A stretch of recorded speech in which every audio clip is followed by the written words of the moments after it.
This is one of my favorite videos to do every year, and that's because I'm going to break down every single stock in my daughter's portfolio. And you might be thinking, why is this important to me and why should I care? Well, there are a few reasons, but the main one is this. I am sure you are here because you believe in building generational wealth for yourself, for the next generation, or whomever else. And what better way to learn how to do that than by watching someone's journey from the very beginning. So every year around this time, we sit down, we break down her portfolio and give you exactly what's going on and what my thought process is. So let's go ahead and jump right into what she has. Now first, this is a custodial account. This is the account that you can use to invest on the behalf of a minor. When she turns 18, 21 in some states, this money is going to become hers. Okay, so you have to, as the parent, the uncle, the caretaker, whomever, you got to make sure that you're teaching your children how to understand money, how to understand the stock market, which is what I'm doing right now. Now, can she read and do math?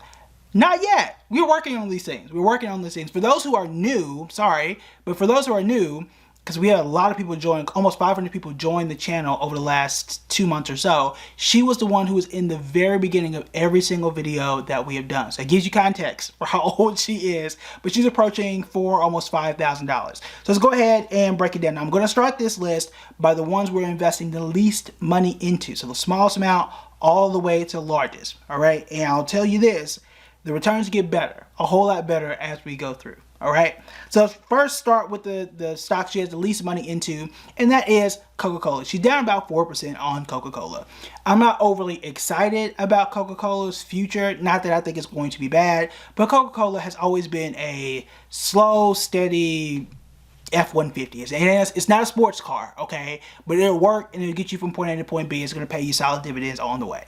That's what Coca-Cola is. Again, it's down 3.59% to be exact.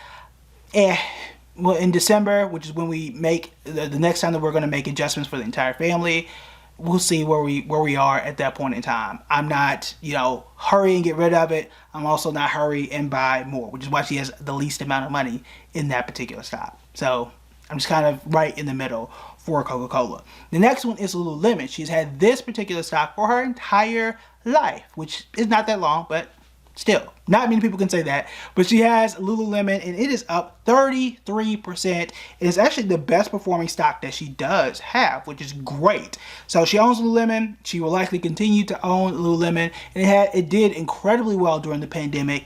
Things have kind of slowed a bit, but obviously when you buy it low and you hold on to it, you can be up the way that you are in this particular case. Again, up 33%.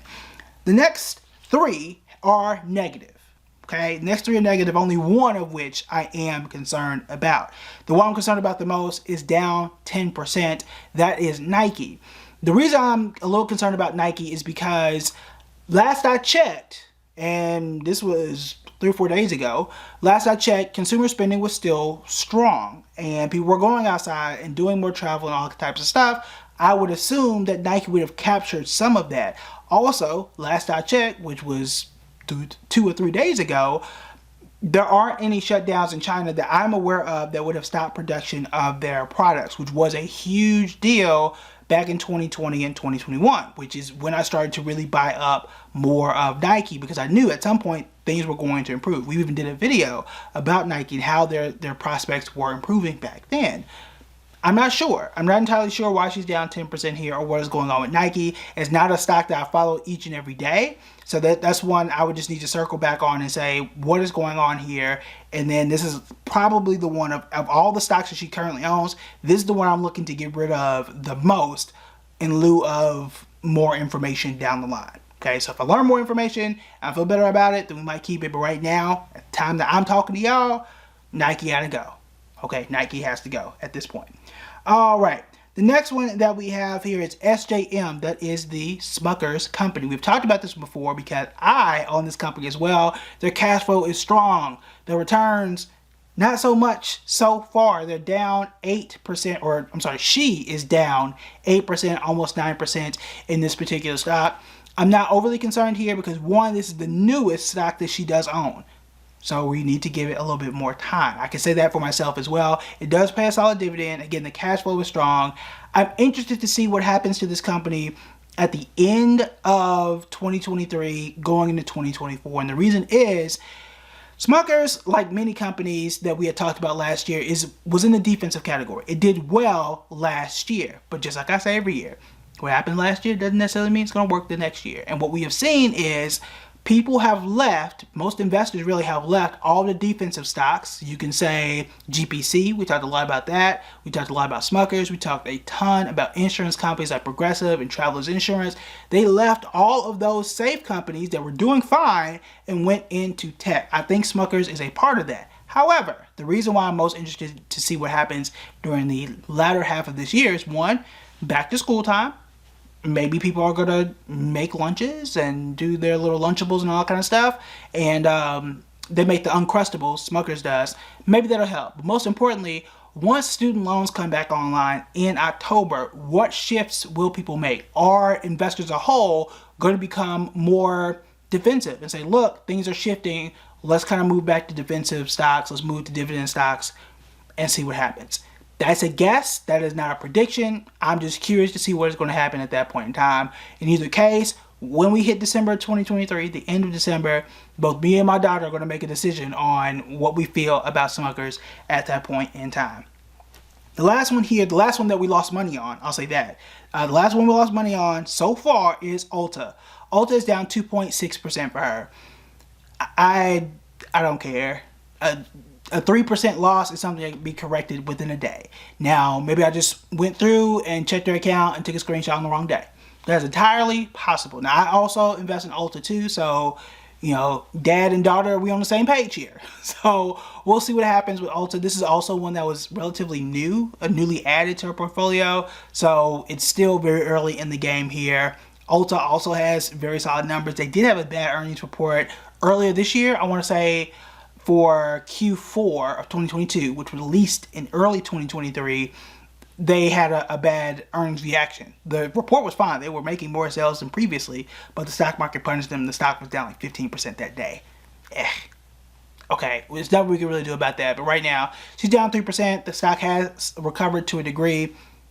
I'll probably just let it go a little longer just to get to break even, and we'll see what we're going to do in December. All right, now we move into the fun part of her portfolio where everything else here is green. She has Costco. Costco is up 23% for her. If you have been watching me for a while, whether it's on Facebook, Instagram, Twitter, email, which should be on my email list, the link is in the description box below. Costco is up 23% again for her, and it's one I've been raving about for years now. 4 years, and I have Costco in my own Roth IRA. So we are big believers in this house for Costco shares. So, not telling you to pick them up. You do what you want to do. I'm just saying Costco got my baby up 23%. Okay, and I think for me, when I checked, I was up like 56. So, just throwing it out there. Just throwing it out there.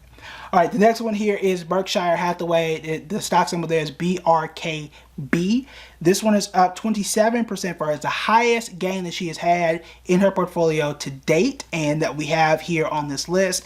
It's one of those foundational finance companies if you want to invest in finance. It's kind of one of the best quality companies you can own. It's run by Warren Buffett. Not much more you can say there, especially when you see the results that he has had and that she has had. All right, next one here is Apple. This is a company that I think most people should probably own. It's up 26% for her. So Berkshire Hathaway and Apple very, very close to each other. I think I need to correct myself. I think I said Berkshire was the highest gain she has. It is not, because Lululemon was up 33%.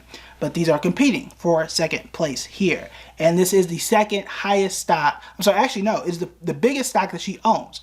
Most of her money for individual stocks is in Apple, which is a move that Warren Buffett has also made. So her baby and Buffett, they're on a similar page in this case. All right, moving on to the largest holding that she currently has. That is, wait for it, ITOT. That is the iShares Total Stock Market Index Fund. Just like I teach, just like I preach, and just like my own portfolio is designed, the majority of her money, the majority of my money is in index funds. Now she's up 11.92%. Let's just call that 12% since the time that she has owned it, which has been her entire life as well.